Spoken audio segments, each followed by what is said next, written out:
Ya, Auda ya. Kita dalam segmen Tazkirah di mana kita menyentuh mengenai dengan adab menuntut ilmu, dan alhamdulillah pagi ini kita telah pun menjemput tetamu undangan kita iaitu Yang Mulia Ustaz Muhammad Nasheed bin Supri, iaitu pegawai pegawai dari Pusat Dakwah Islamiah ya. Jadi kita akan bersama dengan Ustaz ya. Assalamualaikum Ustaz. Waalaikumsalam warahmatullahi wabarakatuh. Assalamualaikum. Jadi alhamdulillah Ustaz, apa kabar pagi ini, sihat ya? Alhamdulillah sihat. Sihat. Gembira rasanya pagi ini kita berkesempatan bersama dengan Ustaz ya untuk bersama dalam segmen Tazkirah ini. Adab menuntut ilmu adalah tajuk yang kita ni bawakan untuk hari ini ya. Walaupun pada hakikatnya pada ketika ini anak-anak masih lagi cuti sekolah. Masya-Allah, cuti sekolah masih. Tetapi rasa-rasanya ini adalah waktu yang sesuai untuk kita ni keluarkan tajuk ini, kerana saya percaya anak-anak di rumah yang menyaksikan pada ketika ini tidak berada di sekolah tapi mengikuti rancangan sampai pagi. Ustaz boleh berkongsi nanti kepada mereka ya adab-adab menuntut ilmu ini. Baik, kita serahkan kepada Ustaz terlebih dahulu untuk membuat mukadimahnya. Silakan Ustaz. Alhamdulillah, terima kasih Wali Muhammad Fazil. Assalamualaikum warahmatullahi wabarakatuh. Bismillahirrahmanirrahim. Alhamdulillahirabbil alamin wassalatu wassalamu ala asyrafil anbiya'i wal mursalin sayyidina Muhammad wa ala alihi wa sahbihi ajma'in. Rabbi shrah li sadri wa yassir li amri wahlul 'uqdatam min lisani yafqahu qawli. Amma ba'd. Yang saya hormati Yang Mulia Wali Muhammad Fazil dan Intan serta para penonton yang dirahmati Allah sekalian. Alhamdulillah, bersyukur kita ni ke hadrat Allah Subhanahu Wa Taala kerana kita ni dapat bertemu lagi dalam segmen Tazkirah rampai pagi pada pagi ini, dan insya-Allah kita ni akan sama-sama membincangkan satu tajuk iaitu adab menuntut ilmu. Jadi sebenarnya ilmu pengetahuan ini ia merupakan salah satu anugerah daripada Allah Subhanahu Wa Taala yang amat besar manfaatnya ataupun faedahnya untuk kita ni semua. Jadi oleh kerana itulah untuk menjadi seorang insan yang beriman dan bertakwa kepada Allah Subhanahu Wa Taala serta berguna kepada agama, bangsa dan negara dan jua berjaya di dunia dan jua di akhirat, maka hendaklah kita ni memiliki ilmu pengetahuan yang sempurna. Sebab bayangkan Intan, tanpa ilmu pengetahuan yang sempurna ni, kehidupan kita ni apanya orang kita ni, satu, indah akan maju, dan yang kedua, tanpa ilmu pengetahuan ni juga manusia tu indah akan dapat orang kita ni membezakan mana satu yang lurus, mana satu yang salah, mana satu yang orang kita ni yang mendapatkan pahala, mana satu yang mendapatkan dosa. Kemudian ada satu hadis daripada baginda Rasulullah sallallahu alaihi wasallam yang disampaikan melalui Anas bin Malik radhiyallahu an. Ia berkata, sabda Rasulullah sallallahu alaihi wasallam, menuntut ilmu adalah satu kefarduan ke atas setiap muslim. Hadis riwayat Imam Ibnu Majah. Kemudian, dan sesungguhnya juga barang siapa yang berusaha mencari ilmu pengetahuan, ganjarannya juga besar ni sebenarnya. Ganjarannya juga besar, iaitu dipermudahkan oleh Allah Subhanahu Wa Taala untuk masuk ke dalam syurganya, seperti mana sabda baginda Rasulullah sallallahu alaihi wasallam, sesiapa yang menempuh satu jalan kerana mencari ilmu, maka Allah akan memudahkan baginya jalan ke syurga. Hadis riwayat Imam Al-Bukhari. Wallahu alam. Iya, alhamdulillah ya. Itu dah mukadimah Intan berkaitan dengan adab menuntut ilmu ini tadi ya. Dan untuk berikutnya ni kita ni ingin mengetahui Ustaz ya. Mungkin apakah sebenarnya di antara adab menuntut ilmu ini tadi? Masya-Allah. Terima kasih Yang Mulia Wali Muhammad Fazil. Baik, para penonton yang dirahmati Allah sekalian, sebagai seorang yang menuntut ilmu, kita ni hendaklah menghormati guru kita ni.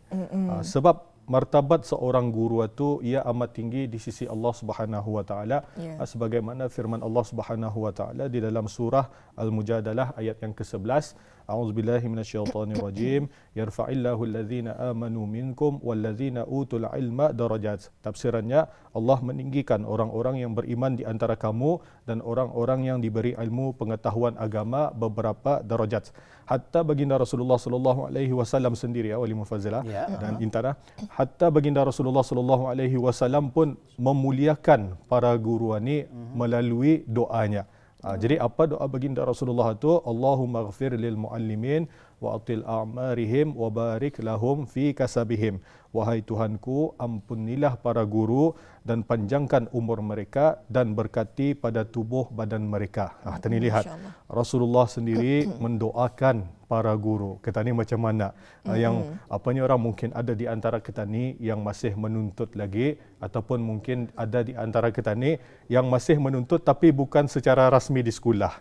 Sebagai contoh di masjid, di surau-surau dan sebagainya. Di mana saja tempat kita ni, yang penting kita ni menuntut ilmu. Adakah kita ni sentiasa mendoakan guru-guru kita ni itu? Kemudian dalam mencari keberkatan, dalam menuntut ilmu ni ada adab-adabnya yang dianjurkan oleh agama kita ni. Yang pertama adalah perbetulkan niat kita ni. Cuba tanya diri kita ni, adakah kita ni belajar itu kerana Allah Subhanahu Wa Taala? Adakah kita ni belajar itu untuk merubah akhlak kita ni kepada yang lebih baik lagi? Ataupun kita ni belajar itu apanya orang kita ni semata-mata hanya kerana mengejar habuan dunia? Sebagai contohnya, kalau sekiranya kita ni pandai, kita ni mau orang muji kita ni tiap pulang, aku paling pandai dalam kelas ni. Ataupun kita ni mau belajar, menyambung belajaran ni atas sebab menaikkan pangkat. Ada je orang macam itu mungkin, mana tani tahu kan, yang mau belajar untuk menaikkan pangkat, tapi lillahi ta'ala ni nada tu. Sebab itu tak, apabila dia naik pangkat marah dia. Tapi kalau sekiranya ia belajar tu lillahi ta'ala, ia naik pangkat kah, ia naik pangkat kah, ia rida saja. Sebab apa yang dikejarnya itu adalah ilmu. Sebab itu kita ni harus memperbetulkan niat kita ni itu terlebih dahulu, bukan hanya setakat kita ni mau pas exam, tapi tujuan kita ni mencari ilmu itu untuk mendapatkan keridaan Allah Subhanahu Wa Taala. Kemudian yang kedua adalah memberi tumpuan sepenuhnya semasa belajar. Fokus. Itu paling penting tu. Jangan sekali-kali kita ni sebagai penuntut ataupun kita ni di mana-mana saja, di masjid kah, di surau, balai ibadah, asalkan kita ni belajar, kita ni harus fokus. Jangan sekali-kali kita ni apanya orang baibon tu pulang awal ya. Mungkin zaman dulu-dulu, mungkinlah tu ndak apalah, dimaafkan yang dulu-dulu tadi mungkin belum sadar. Cikgu mengajar di depan, kita ni sibuk-sibuk nguman pemadam dia contohnya. Ada buat roket pernah je dulu sambil cikgu mengajar, buat roket tu pulang kerajanya. Ada yang bercerita-cerita lagi, ada yang cerita-cerita tapi sudah cikgunya menulis action dia diam-diam, action megang pen lah sebagainya, apa saja dibuatnya lah. Jadi jangan kita ni buat macam itu. Itu artinya orang itu dah fokus belajar tu. Ia tak akibatnya sekarang apa yang disampaikan oleh cikgunya itu dah masuk ke dalam dirinya. Tapi apabila orang itu fokus, insya-Allah Allah Subhanahu Wa Taala akan mempermudahkannya. Kemudian yang ketiga adalah menghormati guru kita ni dan menerima apa saja nasihat daripada guru-guru kita ni itu. Hormat kepada guru kita ni. Sebagai contoh saja, anda kira kita ni berada di dalam sekolah ataupun di luar sekolah, di kedai dan sebagainya, apabila kita ni terjumpa guru kita ni, paling kurang-kurangnya kita ni apa? Tagur dengan cara membagi salam. Jangan jumpa cikgu lari terpulang. Dari jauh saya nampak cikgu atau cikgu tu lari terpulang. Allahu akbar. Jadi kalau jumpa cikgu, sama ada cikgu tu terlihat, apa lagi kalau sekiranya cikgu tu memang terlihat kita ni sudah nampak lagi kita ni tu lari lagi tak. Jadi sama ada cikgu tu terlihat kita ni ataupun dia terlihat kita ni, kalau kita ni yang nampak cikgu tu, kalau sekiranya ada kesibukan arah diri cikgu tu, kita ni agak kita ni tagur, sekurang-kurangnya kita ni membagi salam. Kadang-kadang kita ni bukannya apa wali intana, maaf je kalau sekiranya kadang-kadang kita ni cuma membanggakan, cuma orang memuji-muji cikgu-cikgu kita ni yang pensyarah-pensyarah tu tapi kita ni lupa yang mana cikgu kita ni yang sekolah-sekolah rendah dulu. Kadang-kadang kalau pensyarah sampai kita ni angkat lagi, iaitu maha guru saya tu atau pensyarah saya tu, tapi kadang-kadang bila melihat cikgu sekolah rendah dulu, cikgu darjah 1, cikgu darjah pra, cikgu tadika, cikgu pernah mengajar mukaddam. Kadang-kadang kita ni indah memperkenalkan cikgu tersebut kepada keluarga kita ni. Tapi bilanya pensyarah, ini maha guruku ni, pensyarahku ni. Tapi sudah cikgu yang sekolah rendah diam-diam saja. Jangan macam itu. Pasal kalau orang yang mempunyai akhlak yang baik, orang yang mempunyai akhlak yang mulia, ia nak kira cikgu itu apapun ia punya kedudukannya, ia akan orang bangga dengan cikgu-cikgunya tu. Kemudian menghormati guru ni. Kalau kita ni belajar daripada ulama-ulama terdahulu, sebagai contoh saja Imam Asy-Syafi'i.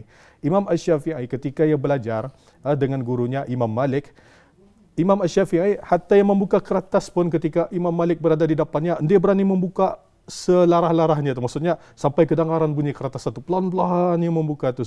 Kerana apa? Kerana Imam Syafi'i ia takut gurunya ni terganggu dengan bunyi bising kertas satu. Hatta anak murid Imam Syafi'i sendiri pun yang bernama Ar-Rabi', kalau ketika Imam Syafi'i itu mengajar di hadapannya, Imam Ar-Rabi' ni ia tidak berani minum di depannya. Itu merupakan adab sebenarnya. Kadang-kadang kita ni, yalah mungkin kalau sekiranya pernah melakukan, ni sudah tahu, jangan dilakukan lagi. Cikgu mengajar di depan, sudah je mengajar di depan, facing lagi arah diri kita ni kan. Tiba-tiba kita ni membancuh minuman dan sebagainya. Kunyam-kunyam. Ngunyam, skipe panas minum depannya. Ada lagi makan gula-gula. Itu minta ampun. Kurang adab tu namanya. Kurang adab. Jadi kalau kan mau minum pun, contohnya kesadakan ke apa, minta izin terlebih dahulu. Jangan war-war tu lagi tu di restoran pelang tu sebenarnya. Allahu Akbar. Kemudian yang penting lagi, jangan kita ni menanya soalan selagi mana guru tu belum habis lagi mengajar. Itu paling penting. Ini kadang-kadang ya tu adab kita ni tunggu guru tu habis mengajar baru kita ni tanya soalan. Lepas tu kalau kita ni bertanya soalan pun tanyalah soalan yang apanya orang berkualiti benar-benar. Jangan bertanya sesuatu soalan yang indah mendatangkan apa-apa manfaat kepada diri kita ni, hatta tidak mendatangkan manfaat kepada orang sekeliling kita ni. Itu di antaranya. Dan apabila ada kawan-kawan kita ni, ini pun adab juga ni yang dilakukan oleh para sahabat ketika majlis ilmu baginda Rasulullah. Kalau sekiranya ada sahabat-sahabat kita ni, rakan-rakan kita ni bertanya soalan kepada guru, kita ni yang mendengar ni diam saja. Jangan sekali-sekali menampung, belum lagi habis ditanyanya sudah je cikgu tu menerangkan, jangan. Mungkin saja orang itu terlepas pandang dan sebagainya. Kemudian yang keempat adalah menjaga kesihatan tubuh badan kita ni. Sebab ada pepatah Arab, al-aqlus salim fil jismis salim. Akal yang sihat itu ada pada tubuh badan yang sihat. Jaga kesihatan tubuh badan kita ni dan kebersihan pakaian. Itu paling penting. Walaupun kita ni orang belajar macam biasa-biasa saja, hatta kalau kita ni belajar daripada hadis 40 Imam An-Nawawi, hadis yang kedua, kalau kita ni belajar ketika hadis dalam itu menceritakan bahawa pada masa itu baginda Rasulullah dan para sahabat sedang mengadakan majlis ilmu masa itu, majlis ilmu. Kemudian ada seorang lelaki, sebenarnya malaikat, ia menyamar menjadi sebagai seorang lelaki menggunakan pakaian putih yang terlalu kemas. Yang orang kata ni bersih benar pakaiannya dan rambutnya hitam, benar-benar hitam, bersikat rapi. Itu menunjukkan bahawa sebenarnya malaikat itu kan mengajar untuk menghadirkan majlis ilmu itu harus kita ni menggunakan pakaian yang bersih dan rapi kita ni punya rambut kita ni dan sebagainya. Wallahu a'lam. Iya, jadi itulah antara adab ya menuntut ilmu. Jadi Ustaz ingin juga kita mengetahui, memandangkan ketika ini rasanya ada para pelajar yang menuntut ilmu secara dalam talian, atas talian. Jadi adakah sama dengan maksudnya adakah sama adabnya dengan menuntut ilmu secara fizikal? Alhamdulillah. Ya, sebenarnya Intan adab menuntut ilmu itu sama ada online ataupun offline, ya sama saja sebenarnya. Sama saja. Cuma kalau online ini ia ada beberapa tambahan. Yang pertama adalah adab kita ni ketika kita ni belajar kelas online itu, guru kita ni nada ni, guru kita ni dah tahu tu tanya tu belimpang ke apa tu masa tu. Jadi sebab itu tak apa. Bila di antara adab-adabnya kalau sekiranya kita ni belajar online, yang pertama adalah buka kamera. Itu merupakan adab kita ni sebagai seorang murid kepada guru kita ni. Buka kamera. Biar guru kita ni tu nampak apa yang kita ni lakukan dan kita ni pun rasa adil je tau. Guru buka kamera, kita ni tutup kamera. Dia juga adil kan tak? Kita ni pun mau je nampak guru kita ni. Cuba kita ni bayangkan. Kita ni buka kamera, cikgu mengajar tapi tutupnya kameranya, suaranya kan. Dia juga adil tak? Tapi kenapa bila cikgu membuka kamera, murid menutup kamera? Dia juga adil rasanya kan. Cikgu pun, saya pun pernah juga kadang berceramah juga kan, semua bayangkan kalau audiens satu 1000 orang saya sebagai contoh. Dia pulang sampai 1000. Tapi bayangkan semua hitam ada kamera. Saya pun yang menyampaikan ceramah, ya Allah apa ni? Dalam gua ke apa ni?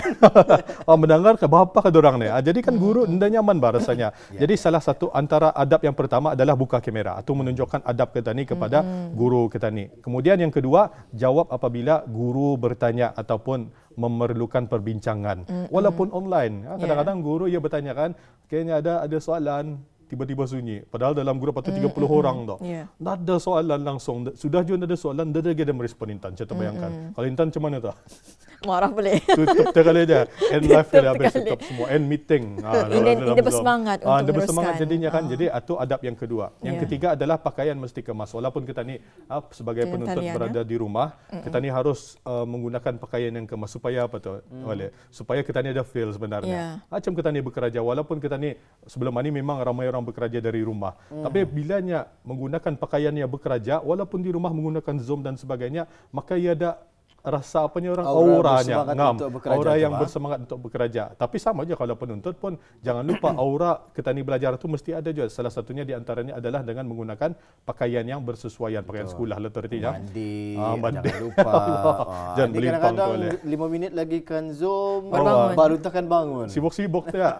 Lain lagi kalau anda tu tutup kamera belimpang, Allah itu lagi hebat, masya-Allah. Okay, kemudian yang keempat adalah mesti fokus. Sekiranya di rumah ni macam-macam dugaan kita ni. TV ada, macam-macam game ada, internet boleh jadi internet laju.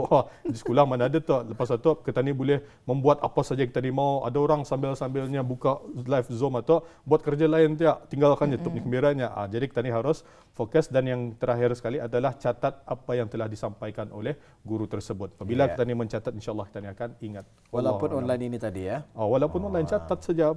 Walaupun cikgu tu kan menyampaikan kan. Jadi sediakan nota catat. Sekurang-kurangnya tadi catat, walaupun kita ni tahukah ilmu itu sudah pernah aku belajar ni, catat saja tiap. Atau menunjukkan apanya orang hormat kita ni kepada guru yang menyampaikan ilmu. Alhamdulillah. Ya. Jadi itulah Intan ya, kita ni serba sedikit dapat mengetahui ya adab kita ni menuntut ilmu kalau belajar ya secara dalam talian ini tadi. Baik. Untuk berikutnya ni Ustaz, kita ni ingin mendapatkan, mungkin boleh berkongsi sedikit tips lah ya, bagaimana caranya sebenarnya untuk kita ni memelihara yang telah kita ni pelajari, ilmu yang telah kita ni pelajari tersebut ya, supaya tidak mudah hilang ataupun tidak mudah lupa. Macam mana Ustaz? Insya-Allah. Terima kasih Yang Mulia Wali Fazil. Ini saya kongsikan saja ni belajar daripada guru-guru saya yang dulu juga. Ada beberapa cara, macam mana caranya kita ni supaya segala ilmu yang diajarkan oleh guru-guru kita ni indah mudah lupanya orang. Memang kita ni pelupa pulang juga, tapi manusia manusia kan memang kita ni memang lupa juga, tapi at least kita ni cuba berusaha supaya indah lupa juga. Yang pertama adalah dengan cara menulisnya. Bayangkan kita ni pernah memburu binatang di hutan. Bayangkan kita ni sebagai pemburu binatang. Jadi apabila kita ni masuk ke hutan, kita ni kan memburu rusa kan. Kemudian intana kita ni sudah dapat rusa tu.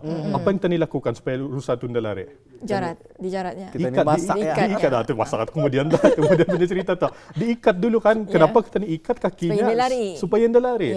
Sama juga dengan ilmu. Kita ni memburu ilmu ni. Kita ni mencari ilmu supaya ilmu tu indah lari. Kita ni ikat ia dengan menulis. Walaupun kita ni tahu kadang-kadang ambil nota lah ya. Ada nota tulis saja. Ada hikmahnya di sebalik menulis itu. Kadang-kadang apabila kita ni menulis, kita ni akan ingat.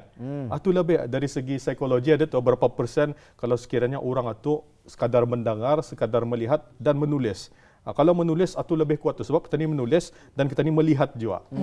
Dan apalagi kalau sekiranya ia menulis dan melihat kemudian dibacanya, dia dapat membaca, menghayati dan memahami ya. Itu lagi lebih orang mudah ia ingat pelajaran itu. Kemudian yang kedua adalah yang penting mengamalkannya. Jangan kita ni ada ilmu tapi kita ni tidak mengamalkannya. Bila kita ni tadabbur surah Al-Fatihah itu, kenapa Allah Subhanahu wa taala melaknat orang Yahudi? Di antaranya adalah kerana orang Yahudi ni ilmunya banyak. Ilmu banyak tapi satu pun ilmu yang diajarkan oleh Nabi Musa kepada bisdorang ini tidak diamalkan langsung. Malah mereka berbuat yang sebaliknya tiap pulang. Disuruh melakukan ini dibuatnya, disuruh melakukan ini dibuatnya ini, padahal ilmunya banyak.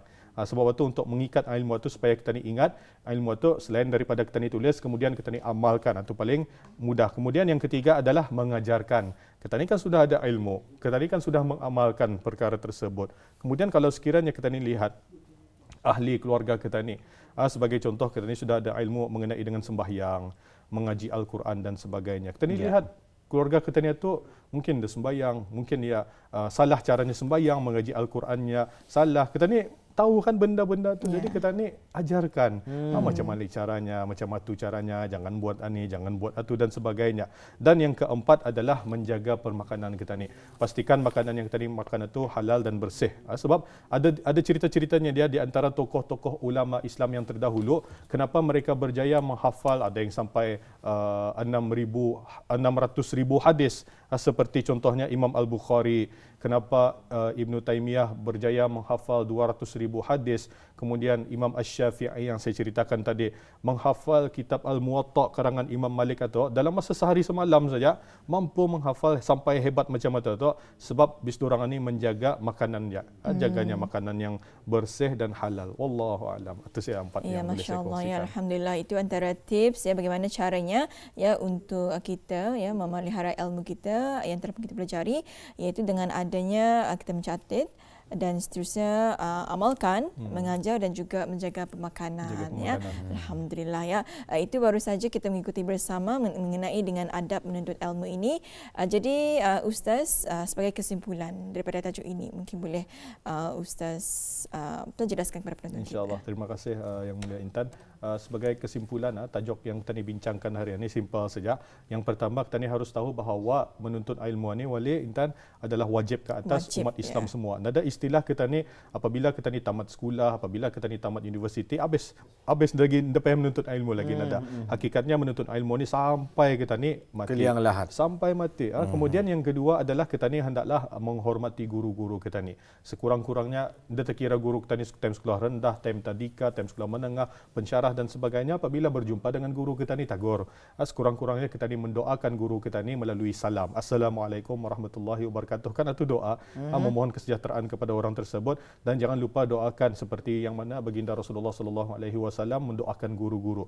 Allahumma ighfir lil muallimin wa atil a'marihim wa barik lahum fi kasabihim. Kemudian yang seterusnya adalah kita ni harus tahu bahawa ilmu Allah Subhanahu wa taala di muka bumi ini banyak sekali. Banyak sekali. Jangan sekali-kali terdetik dalam hati kita ni indah lagi ada ilmu kan ku pelajari. Hakikatnya banyak sebenarnya ilmu yang masih belum kita ni ketahui, yang mana makin kita ni berilmu makin kita ni rendah diri. Rasa masih lagi kekurangan. Wallahu alam. Baik, ribuan terima kasih kita ucapkan buat Yang Mulia Ustaz ya kerana bersedia bersama kita pada pagi ini dalam segmen Tazkirah Adab Menuntut Ilmu. Assalamualaikum Ustaz. Waalaikumsalam warahmatullahi wabarakatuh. Baik Intan, kita berehat seketika. Kita akan kembali bersama dengan penonton-penonton kita selepas berita 9 pagi nanti.